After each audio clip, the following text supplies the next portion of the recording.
Hello అండి, అందరికీ నమస్కారం. కథా ప్రాంగణానికి సాదర స్వాగతం. వైకుంఠ ఏకాదశి ఉత్తర ద్వార దర్శనం.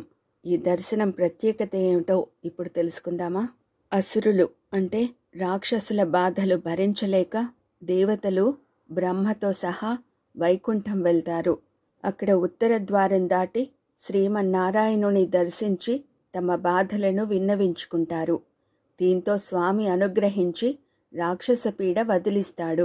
ఉత్తర ద్వారం గుండా వెళ్ళి వైకుంఠ దర్శనం చేసుకోవడం వల్ల వైకుంఠ ఏకాదశిగాను దివి నుంచి భువికి దిగివచ్చిన 3 కోట్ల దేవతలకు గరుడ వాహనారూఢుడైన మహావిష్ణువు దర్శనానుగ్రహం ప్రాప్తించడం వల్ల ముక్కోటి ఏకాదశిగాను ఈ పర్వదినం ప్రాముఖ్యాన్ని సంతరించుకుంది.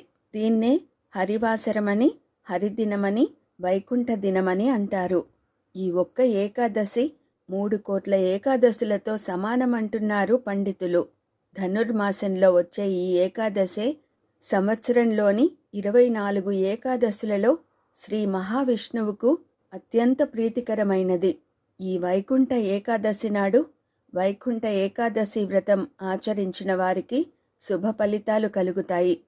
పర్వత సలహా మేరకు వైఖానసుడనే రాజు ఈ వ్రతాన్ని ఆచరించి నరక బాధలు అనుభవిస్తున్న పితృదేవతలకు విముక్తి కలిగించాడని పురాణాలు చెబుతున్నాయి.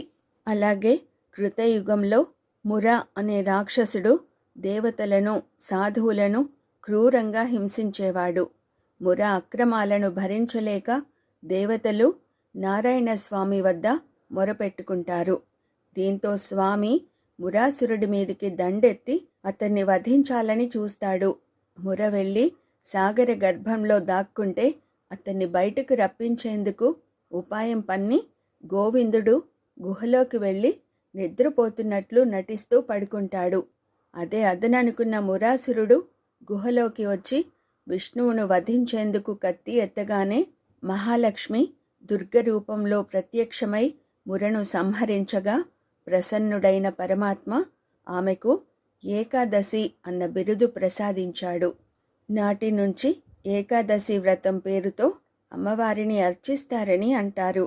వైష్ణవ దేవాలయాలతో సహా శ్రీ తిరుమల వెంకటేశ్వరుని ఆలయంలోనూ ఉదయం నుంచి ప్రత్యేక ఉత్తర ద్వార దర్శనం కలుగుతుంది. దీనికి వైకుంఠ ద్వారమని ప్రతీతి. సూర్యుడి ఉత్తరాయణ పుణ్యకాల ప్రవేశానికి ఉత్తర ద్వారం శుభ సంకేతం. దక్షిణాయనంలో మరణించిన పుణ్యాత్ములందరూ వైకుంఠ ద్వారం తెరిచినప్పుడు దాని గుండా స్వర్గంలోనికి ప్రవేశిస్తారని పురాణాలు చెబుతున్నాయి.